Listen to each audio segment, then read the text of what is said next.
3 publik figur lain yakni Kevin Aprilio, Ardi Prakasa, dan Mario Teguh diduga turut mempromosikan robot trading Net89 sehingga menarik para korban untuk berinvestasi. Sebagaimana kasus-kasus serupa yang terkuak sebelumnya, modus penipuan dan penggelapan robot trading Net89 menggunakan skema Ponzi. Dari Jakarta, Robin Freddy, TV One mengabarkan.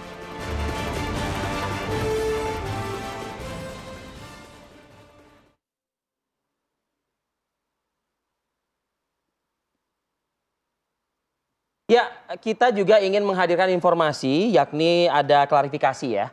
Dari selebriti Atta Halilintar. Ini YouTuber Atta Halilintar menyatakan tidak terlibat dalam kasus penipuan robot trading Net89. Melalui unggahan di akun Instagram pada 26 Oktober lalu, Atta ini mengklarifikasi dugaan keterlibatan dalam kasus investasi bodong robot trading Net89. Atta menyebut kala itu ia lelang itu dibeli oleh founder Net89 Reza Paten seharga 2,2 miliar rupiah. Kemudian uang tersebut ia gunakan untuk aksi sosial, membantu pembangunan tempat penghafal Al-Quran dan pembangunan masjid. Atta menegaskan bahwa dirinya tidak pernah mengikuti kegiatan investasi robot trading tersebut. Dan ini juga langsung dijawab juga ya melalui kuasa hukum dari Reza Paten. Yang disebut-sebut tadi adalah founder dari robot trading Net89. Ya. Kita simak bersama kuasa hukum dari Reza Paten berikut ini. Reza Paten bukan founder Net89 atau BTSMI. Rekan-rekan bisa lihat di akun Instagram resmi BTSMI yang bernama @net89official, jajaran direksi sudah terlampir di situ. Rekan-rekan bisa lihat. Adanya berita yang mengatakan Reza Paten menerima meraup keuntungan antara 100 miliar sampai 500 miliar, lagi-lagi itu adalah absurd. Tidak benar. Karena berdasarkan data penarikan bonus yang tercantum pada milik Reza Paten di dashboard PTSMI, Reza Paten menarik bonus penjualan sebesar 11 miliar 259 juta 245.325 rupiah. Itu yang kami temukan. Jadi terbantahkan kalau katanya Reza Paten memperoleh keuntungan antara 100M sampai 500M, saya nggak tahu dari mana. Kalau dipikir-pikir rasanya publik juga belum lupa ya atas kasus DNA Pro sampai sekarang ternyata muncul lagi robot trading Net89 yang menyeret sampai dengan 130-an orang yang dilaporkan ke Barreskrim, termasuk ada beberapa selebritis di dalamnya. Betul, meskipun tadi kita ada beberapa orang sudah kita sampaikan klarifikasinya ya Rati ya. Kita akan langsung berbincang dengan dua narasumber yang sudah hadir. Sudah ada M. Zainul Arifin, pengacara 230 korban robot trading Net89. Selamat pagi. Selamat pagi. Assalamualaikum. Waalaikumsalam. Kemudian juga ada Mas Heri Firmansyah, pakar hukum pidana. Selamat pagi, Mas. Pagi, Assalamualaikum. Assalamualaikum. Saya mau langsung ke Bang Zainul, ini berbicara mengenai angkanya fantastis juga, miliaran rupiah, korbannya juga 230. Ini seperti apa sih pelaporan yang dilaporkan khususnya untuk 5 orang selebritas yang ada di dalam situ? Oh ya, tanggal 26 Oktober kemarin ya, kita melakukan laporan di Barreskrim ya, Mabes Polri, SPKT. Itu ada 134 yang kita lapor. Salah satunya 134 terdiri dari 5 orang public figure, kemudian 6 orang itu ownernya, kemudian 6 orang itu founder grupnya, kemudian ada 21 orang itu terkait dengan exchangernya, 51 orang itu grup Topes atau Sultan. Kemudian ada grup terkait dengan Podosuki, kemudian ada grup member namanya Billion Group. Banyak. Jadi ya? 134 orang dengan kerugian 58 orang dan para korban berjumlah 230 orang. Nah, kemudian kalau public figure 5 orang ini ya mereka kita menduga ya melakukan terlibat terkait dengan Net89. Terlepas ada klarifikasi yang sudah disampaikan. Sah-sah saja menurut saya. Semua orang boleh berpendapat, semua orang boleh mengatakan tidak terkait dengan apa yang dia terlibat, tapi lagi-lagi tetap proses hukum yang akan berlaku. Karena berdasarkan beberapa sebut saja DNA Pro. DNA Pro sebut saja seperti ada, mungkin kita bisa sebut nama ya, sudah sempat disampaikan media kayak Ivan Gunawan, Lesti Bilar, itu kan mereka datang mengembalikan apa yang mereka terima dari para founder DNA Pro. Sama halnya dengan yang Atta Halilintar, kemudian Taki Malik, itu kan menerima ataupun menjual, dibeli oleh si Reza Paten.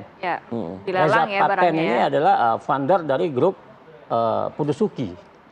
Dia memiliki 51 orang topes di bawahnya, karena ini ada skema Ponzi terkait dengan piramida, maka dari itu dia banyak member di bawah, dan member-member ini yang memberi investasi terkait itu. Dengan Anda punya datanya? Oh ya, ada di media sosial. Tapi kok dibantah sama pengacaranya Reza Paten? Ya bisa saja, karena kan tanggal 6 Oktober itu kan sudah disampaikan oleh Pak Direktur Tindak Pidana Ekonomi Khusus kan, bahwa ada 8 tersangka. Nah barangkali salah satunya adalah si Reza Paten. Nah karena udah status tersangka, maka diduga kuat itu uang-uang yang dia gunakan untuk kepentingan terkait dengan apa yang ingin dia dagangkan dalam hal Net 89, diduga adalah hasil dari kejahatan. Bentuknya seperti apa sih Bang? Penipuan atau kerugian yang dirasakan 230 orang ini? Ya, pertama kan mereka dijanjikan mendapat keuntungan itu 1% per hari, 20% per bulan, dan 200% per tahun. Dengan keuntungan yang begitu besar, maka para korban ini pasti dia akan tergiur dengan hal itu, apalagi ini kan bermula 2018 hingga 2021. Pandemi gitu kan. Akhirnya mereka investasi, setelah investasi itu, nah barangkali karena terpengaruh dengan beberapa public figure, kemudian terpengaruh dengan gaya hidup crazy race ini, kemudian mereka ingin investasi. Tapi faktanya tidak ada sama sekali, sehingga pada Januari 2022 itu sudah mulai terjadi persoalan. Jadi selama bertahun-tahun itu 230 orang ini tidak pernah mendapatkan keuntungan sama sekali? Ada yang mendapat, tapi tidak banyak, tidak sesuai dengan janjinya. Ada yang tidak sama sekali. Ya sebut saja salah satu contoh korban kita di Riau ya, itu dia investasi sebesar 500 juta. Dia tidak mendapat 1 sen pun terkait dengan keuntungan. Berapa lama itu 500 juta tuh? Pada tahun 2021, pertengahan 2021 sampai detik ini sampai sekarang. Pada saat dia mempertanyakan itu pada Januari ya, 2022 tidak ada sama sekali. Sehingga dia sudah mencoba lah, kawan-kawan kita yang para korban sudah mencoba menghubungi leader-leader mereka, menghubungi exchanger mereka, tidak ada sama sekali. Sehingga mereka mengambil langkah hukum ini dengan melakukan pelaporan. Saya ke Mas Heri terlebih dahulu ya, Mas Heri. Ini kita pisahkan dua nih soal pelaporan, totalnya ada 134, 5 diantaranya yang kemudian direspon cepat oleh Atta Halilintar maupun juga oleh pengacara Reza Paten. Lalu yang satu lagi adalah ya ini masih aja kata Rati itu loh, ya kan, robot trading ini, skema Ponzi dan lain sebagainya. Saya minta tanggapan dulu dong. Ada bantahan, tapi ya itu sah-sah saja, tapi tetap laporan masuk. Ya, ini nanti kan akan diproses di kepolisian terlebih dahulu ya. Berarti ada masuk ke tahapan lidik ataukah sudah masuk tahap sidik. Dalam konteks sudah masuk tahap sidik, berarti sudah clear nih Mas Arief bahwa ini sudah tindak pidana, maka sudah terpenuhi minimum 2 alat bukti sesuai dengan ketentuan hukum acara pidana. Maka tinggal bagaimana mengumpulkan saksi dan juga kemudian menemukan siapa pelaku dari tindak pidana ini. Jadi kalau sudah disebutkan tadi, kalau benar ya informasi tadi sudah ada tersangka, berarti prosesnya sudah masuk ke proses penyidikan. Itu ya. Jadi skema bantah-membantah itu nanti ruangnya akan diberikan ketika pemanggilan. Apakah itu konfirmasi terlebih dahulu kah? Baru kemudian masuk kepada tahap yang lebih menurut saya lebih penting lagi, yaitu penetapan status. Kalau nanti ternyata sudah ditetapkan benar status tersangka, biasanya juga ada BAP-nya tersendiri untuk tersangka tadi. Kemudian juga dalam konteks ini hukum acara memberikan ruang untuk adanya gelar perkara. Ya. Gelar perkara tadi kan juga ada gelar perkara khusus dan umum ya. Itu melibatkan para pihak, baik yang dilaporkan ataupun pihak yang melaporkan. Jadi masing-masing diberikan ruang untuk berargumentasi di situ. Tapi dalam konteks ini adalah atensi publik perkara ini ya, karena tadi ada beberapa yang ditarik itu adalah public figure.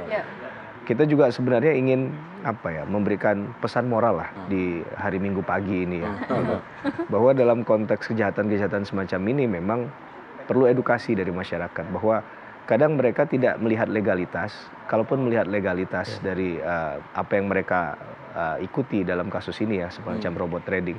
Yang kedua, mereka tergiur dengan tadi kita lihat dari skemanya ada 200% dapatkan keuntungan yang berlipat-lipat ganda. Nah, ini jalan masuk yang paling gampang untuk kemudian menimbulkan banyak korban kerugian dalam investasi semacam ini. Mas Heri, nanti juga saya penasaran, mungkin kita bisa sambung di segmen berikutnya ya.